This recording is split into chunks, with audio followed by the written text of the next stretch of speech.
What's up, my YouTube family? I'm back at you with another video. Once again, this is your host, Wayne Chappelle, your favorite broker here on YouTube.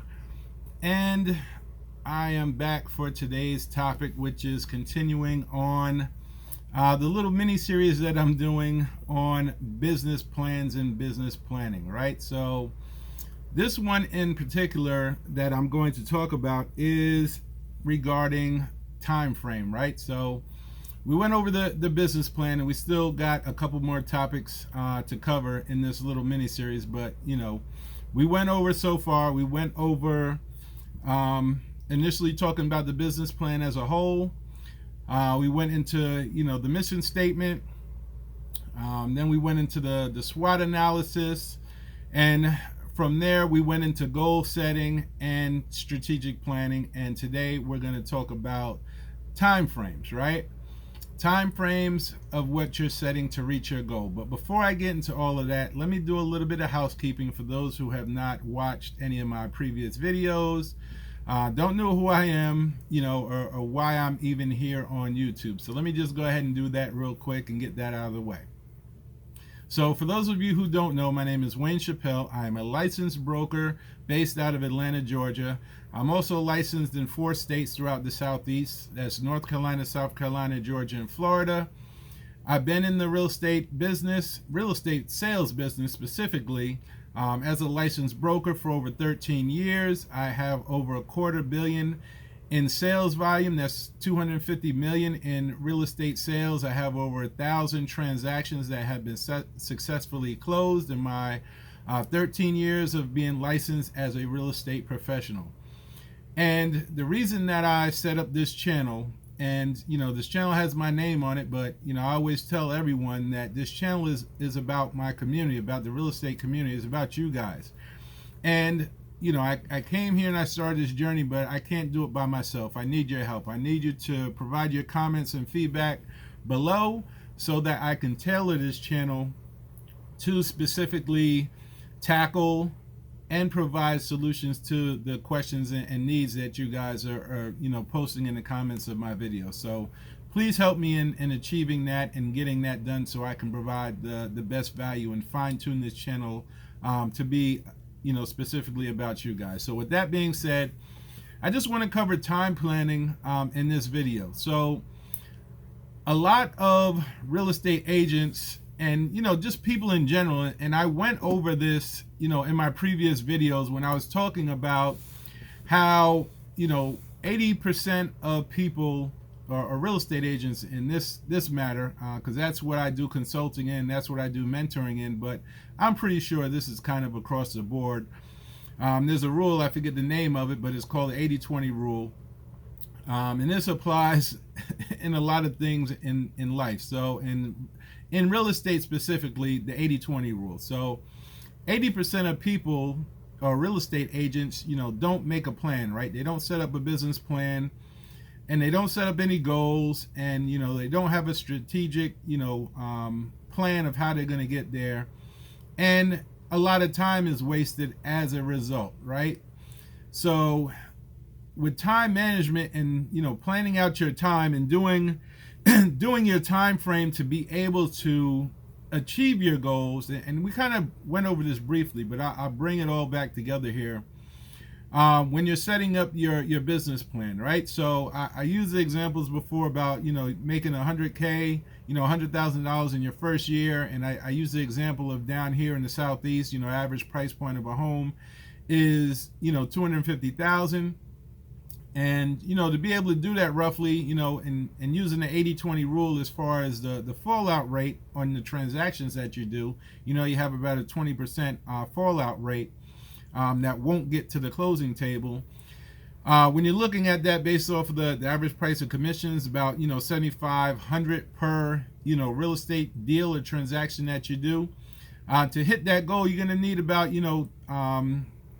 it's going to be about 14 transactions if I did the math right. I had wrote that down off the screen, but it's about 13 to 14 transactions to hit your goal.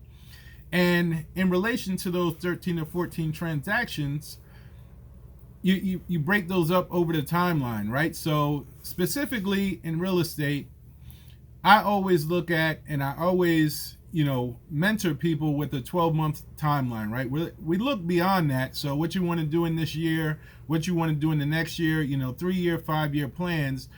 But I'm more focused on what are you doing this year. This year is all about production. That's what we do. We're production agents. That's what we do, right? So in regards to production and what you're going to do in a specific year, that is your time frame, right? So you have a 12-month time frame that you need to accomplish your goals. So you have to break that 12 months down to actually form actionable items that you can basically focus on, zero in on like a ninja, and focus on these, specific time periods and time blocks throughout that year to make things happen. So I always tell people you got to set up your year, right? Your year time frame.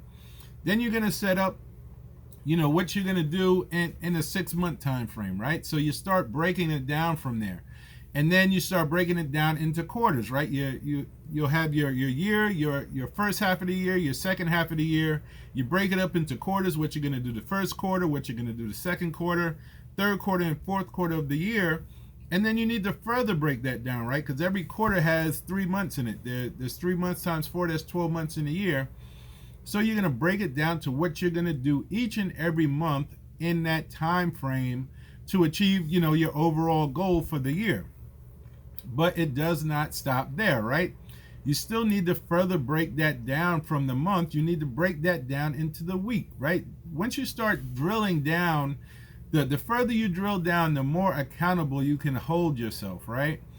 Because if you do it by the month, you say, oh, well, I got to get 14, whether it be per month is about 2 based on 14 a year, right?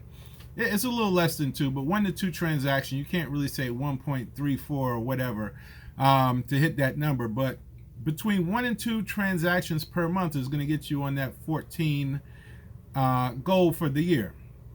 So with that being said, you need to be able to drill down into that. What are you doing weekly? What are the action items that you're doing on a weekly basis to get you to that monthly goal? And what are you doing on a monthly goal to get you to that quarterly goal? And what are you doing on that quarterly goal to help you hit your half year numbers, the first half of the year and the second half of the year? And once you start breaking these time frames down, to weekly, and even you go beyond weekly, right? You go down into hourly, right? And I always say in regards to time, because a lot of people ask me that are not in the industry to say, well, how many hours are you working in the real estate industry, since you can kind of control your schedule and you got a lot of quote unquote freedom, so to speak. Everybody thinks that we're playing golf or living large. Now that we got a real estate license and we're in the real estate industry, that's can be further from the truth. But I always try to spark curiosity when I tell people that think that way, and they ask me the question thinking that I'm off on the golf course somewhere. I say, oh, in real estate, we all work half days, right? And I always get the instant look like, what? Half days?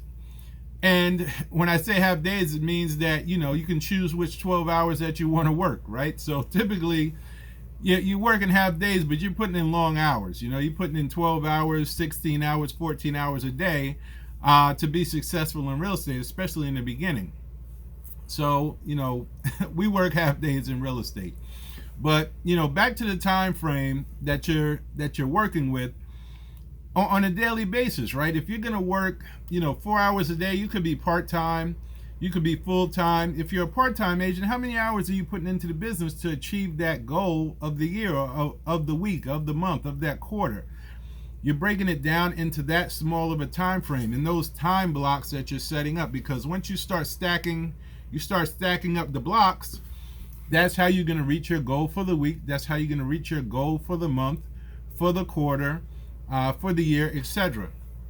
So with that being said, I'm like I said, in these videos, I'm trying to just skim over topics to kind of put things out there to kind of probe you guys to see what you guys want and need as far as real estate information.